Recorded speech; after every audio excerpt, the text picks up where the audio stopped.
नमस्ते। कोई मोह का बंधन, कोई माया का बंधन, तो फिर कोई है 7 फेरों का बंधन। लेकिन एक बंधन ऐसा भी जो कच्चे धागों का बंधन, और इसी त्योहार को कहते हैं रक्षा बंधन। कहाँ से हुई सूत्र बांधकर रक्षा के बंधन में बंध जाने की यह प्रथा शुरू? आइए आज आपको बताती हूँ इसका इतिहास। एक बार की बात है, युधिष्ठिर परेशान हो गए लगातार पांडवों के ऊपर आने वाले उपसर्गों से। वो कृष्ण भगवान के पास गए और बोले, मुझे बताइए कि मैं अपने कुल की, अपने परिवार की रक्षा कैसे कर सकता हूँ। भगवान कृष्ण ने कहा कि आप रक्षा का पर्व मनाइए। युधिष्ठिर ने पूछा, रक्षा का पर्व कैसे? उन्होंने कहा, एक बार की कथा आपको बताता हूँ। एक बार की बात है कि बहुत लंबे समय तक देवताओं और असुरों में युद्ध चलता रहा और इंद्र उस युद्ध को हारने ही वाले थे कि वे बृहस्पति भगवान के पास गए। उन्होंने पूछा कि प्रभु कुछ तो बताइए कि मैं यह युद्ध ना हारूं। बृहस्पति भगवान ने कहा कि इसका एकमात्र उपाय है कि आपके हाथ में कोई रक्षा सूत्र बांधा जाए। यह सुनकर उनकी पत्नी महारानी शची बोली कि यह रक्षा मैं करूंगी अपने पति की, और उन्होंने अपने पति के हाथ में एक कच्चा धागा बांधा और उनकी रक्षा का प्रण लिया। और इस धागे को बांधने के बाद इंद्र की उस युद्ध में विजय हुई। तभी से यह बंधन रक्षा का बंधन है, भाई बहनों की रक्षा का बंधन नहीं, अपितु सारे संसार की रक्षा का बंधन है। महारानी शची ने यह रक्षा सूत्र महाराज इंद्र को श्रावण की पूर्णिमा के दिन बांधा था।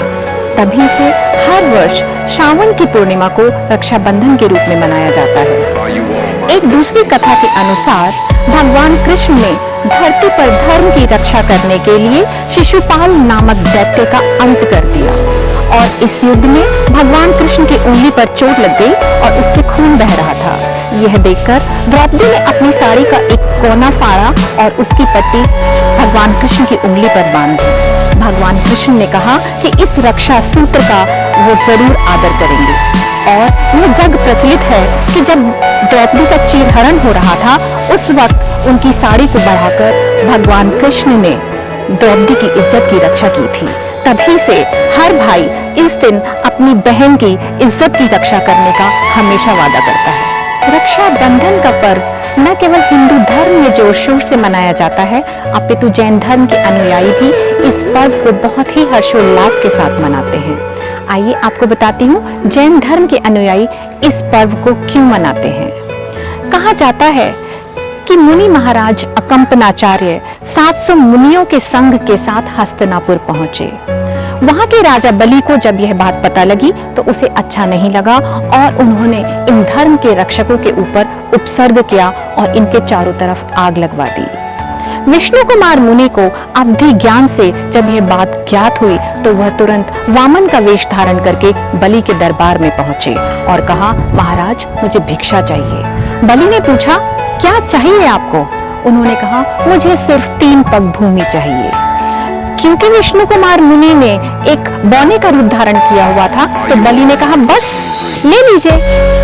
तुरंत ही विष्णु कुमार मुनि ने एक विराट रूप धारण किया और उस विराट रूप को धारण करके उन्होंने एक पग में धरती नापी, दूसरे पग में आकाश को नाप दिया और बलि से पूछा, तीसरा पग मैं कहाँ रखूं? बलि ने कहा, महाराज तीसरा पग आप मेरे सर पर रखिए।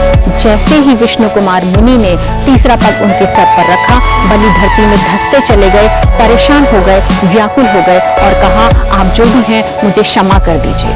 उन्होंने कहा, तुमने मुनियों पर उपसर्ग किया है, उस उपसर्ग का विनाश करो। इसके बाद उनके मुनियों के चारों तरफ लगी हुई आग को बुझाया गया, मुनियों को बचाया गया और बहुत समय तक आग में फंसे रहने के कारण उनके गले बंद हो गए थे, उनको आंखों से दिखाई नहीं दे रहा था और बहुत सारे दिनों तक उनका आहार भी नहीं हुआ था। इस दिन बहुत सारे मुनियों की रक्षा हुई थी, इसलिए जैन धर्म के अनुयायी एक दूसरे को रक्षा सूत्र बांधकर रक्षाबंधन का पर्व मनाते हैं। साथ ही यह मुनियों के आहार के लिए एक बहुत बड़ा दिन है, क्योंकि इतने बड़े उपसर्ग के बाद, बहुत दिनों के बाद हस्तिनापुर में इतने सारे मुनियों का आहार हुआ था, और वो भी उस अवस्था में जबकि उनके गले बंद थे धुएं के कारण और कुछ भी उनके गले से नीचे नहीं जा रहा था। वहाँ के जैन अनुयायियों ने घर घर में चौका लगाया, अनाज को सूक्ष्म रूप देने के लिए जवें तोड़े, उनको दूध में भिगोया ताकि रुंधे हुए गले से ये नीचे उतर सके। घर घर में चौका लगाया गया। बहुत सारे मुनि थे। अब मुनियों को कैसे पता लगे कि किस घर में जाकर वो आहार कर सकते हैं। तब आरंभ हुई सोम जिमाने की प्रथा। घरों के बाहर स्त्रियों ने नवकार मंत्र लिखा, ये जो जमे लगाए जिसको कि सिमैया भी कहा जाता है, और उनके ऊपर एक कलावा लगाया जो इस बात का चिन्ह था कि अगर मुनि महाराज उसे देखें तो आहार करने के लिए घर में प्रवेश करें।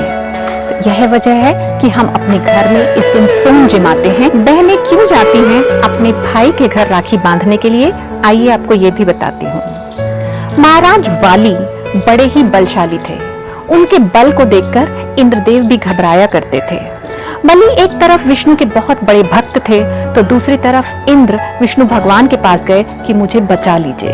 यह सुनकर विष्णु भगवान ने बलि को बहुत दूर धरती के नीचे पाताल में फेंक दिया। बलि ने उनसे पूछा, हे भगवान, मैं तो आपका इतना बड़ा भक्त हूँ, फिर मेरे साथ इस तरह का व्यवहार क्यों?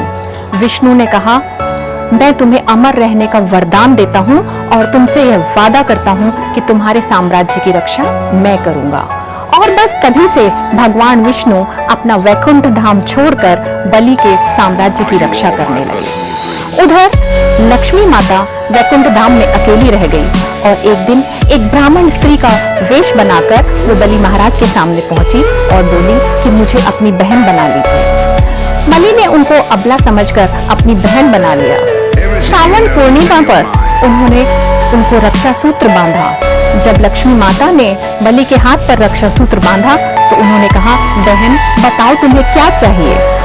लक्ष्मी बोली, महाराज, मेरे पति को आपने अपनी रक्षा करने के लिए, अपने साम्राज्य की रक्षा के लिए यहाँ रख लिया है और मैं वैकुंठ धाम में अकेली रह गई हूँ। मेरी आपसे हाथ जोड़कर विनती है कि मेरे पति को मुक्त कर दीजिए ताकि हम लोग दोनों साथ रह सकें। बलि ने कहा, बहन, ये मेरा वादा है कि तुम अपने पति के साथ हमेशा खुश रहोगी। और उन्होंने भगवान विष्णु से कहा कि आप तुरंत वैकुंठ धाम जाइए। और तभी से यह प्रथा चली कि बहनें इस दिन अपने भाई के घर जाती हैं, राखी बांधती हैं और भाई से आग्रह करती हैं कि उनके जीवन में आने वाली परेशानियों से वो हमेशा उनकी रक्षा करें। रक्षाबंधन की एक कथा भगवान गणेश से भी जुड़ी है। कहते हैं कि एक दिन भगवान गणेश की बहन मनसा उनको राखी बांधने के लिए घर आई। यह देखकर भगवान गणेश के दोनों पुत्र शुभ और लाभ व्याकुल हो उठे कि हमारी बहन क्यों नहीं है। उन्होंने अपने पिता भगवान गणेश से कहा कि हमें भी बहन चाहिए। इस पर गणेश जी ने इनकार कर दिया और नारद मुनि प्रकट हुए। उन्होंने कहा कि भगवान, इन बालकों की बात को मान लीजिए, क्योंकि इससे केवल आपका ही नहीं परंतु पूरे संसार का भला होगा और संसार में संतोष फैलेगा। गणेश जी ने उनकी बात मान ली और एक पवित्र अग्नि जो उनकी पत्नी रिद्धि सिद्धि से उत्पन्न हुई थी उसमें से माँ संतोषी को प्रकट किया, जो कि शुभ और लाभ की बहन बनी और जिन्होंने सारे संसार को संतोष दिया। माँ संतोषी ने शुभ और लाभ को रक्षा सूत्र बांधा और कहा कि जो भी संतोष रखेगा उसको ही शुभ और लाभ मिलेगा। रक्षाबंधन की एक कहानी यमराज से भी जुड़ी है।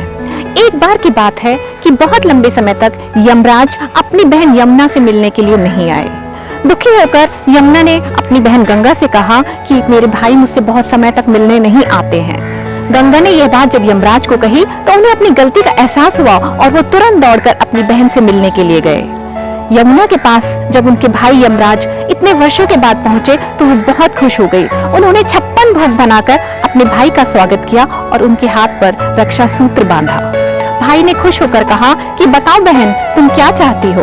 बहन ने कहा, मैं तो भैया बस इतना चाहती हूँ कि आप मुझसे दूर न रहें, समय समय पर मुझसे मिलने आया करिए। यमराज ने खुश होकर कहा, मैं हमेशा तुमसे मिलने आऊंगा और आज मैं तुम्हें ये आशीर्वाद देता हूँ कि तुम हमेशा अमर रहोगी और इस धरती पर हमेशा ही प्रवाहित होती रहोगी। रक्षाबंधन की कथाओं को बताने में हिंदी फिल्में भी कोई पीछे नहीं है। एक कहानी मैंने अभी आपको सुनाई थी माँ संतोषी की और दूसरी है सिकंदर की। 1941 में बनी फिल्म सिकंदर में कहानी बताई गई है पोरस और रुखसाना की। रुखसाना जो कि सिकंदर की पत्नी थी। सिकंदर जब भारत पर आक्रमण के लिए आए तो उनकी पत्नी रुखसाना ने पोरस की महानता के बारे में सुना था और हिंदुस्तान में होने वाले रक्षाबंधन के त्योहार के बारे में भी सुना था। यह जानकर उन्होंने एक राखी पोरस के पास भेजी और उनसे विनती की कि कृपया इस युद्ध में मेरे पति की रक्षा करिएगा। पोरस जब सिकंदर पर आक्रमण करने के लिए हाथ उठाते हैं तो उन्हें अपने हाथ पर बंधी वो रक्षा बंधन की रक्षा सूत्र दिख जाती है और ऐसा देखकर वो सिकंदर को छोड़ देते हैं। पोरस यह वॉर हार तो जाते हैं लेकिन अलेक्जेंडर उनका बहुत सम्मान करते हैं। अलेक्जेंडर यहाँ से चले जाते हैं और पीछे अपने जीते हुए सारे साम्राज्य का गवर्नर पोरस को नियुक्त करके चले जाते हैं। रक्षाबंधन की एक कथा चित्तौड़ की महारानी कर्णवती और मुगल बादशाह हुमायूं से भी संबंधित है। इस कथा के अनुसार चित्तौड़ की महारानी कर्णवती पर जब गुजरात के शासक बहादुर शाह ने आक्रमण किया तो महारानी कर्णवती ने हुमायूं के पास राखी भेजी और रक्षा का आग्रह किया। मुगल बादशाह ने कहते हैं कि इस आग्रह को स्वीकार किया और अपनी सेना को भेजा रानी की रक्षा करने के लिए, लेकिन जब तक यह सेना रानी की रक्षा के लिए पहुंच पाती उससे पहले ही रानी अपना साम्राज्य गंवा चुकी थी और खुद को जौहर की अग्नि में उन्होंने समर्पित कर दिया था। जब हुमायूं वहां पहुंचे तो उन्हें बहुत अफसोस हुआ। उन्होंने उस राज्य को दोबारा जीता और रानी कर्णवती के बेटे विक्रमजीत को इस राज्य को सौंप दिया। हालांकि इस कहानी का जिक्र इतिहास में हमें कहीं मिलता नहीं है और ना ही हुमायूं नामा में कहीं भी इसका जिक्र किया गया। भारत का स्वतंत्रता संग्राम भी रक्षा के इस पर्व से अछूता नहीं है। 1905 में जब अंग्रेजों ने बंगाल का विभाजन किया तो रविंद्रनाथ टैगोर ने सभी हिंदुओं और मुसलमानों से एक दूसरे के हाथ पर रक्षा सूत्र बांधकर रक्षाबंधन पर्व मनाने का आग्रह किया, जिससे कि हिंदू और मुसलमानों की एकता और भी मजबूत हो सके। रक्षाबंधन की प्रथा भले ही वैदिक काल में शुरू हुई हो, इसका सफर भी बहुत लंबा रहा है। एक सूत के कलावे से आज ये ई राखीज तक पहुंच गया है। आज कोरोना के इस समय में बहनें अपने भाइयों के पास नहीं पहुंच पा रही हैं। कुछ तो ई राखीज भेज रही हैं, कुछ सावन के महीने में बादलों से कह रही हैं, बदरी भैया के अंगना जाइयो, छू छू कर इतना कहियो, कहियो कि मैं हूँ तोरे बहना की रखिया।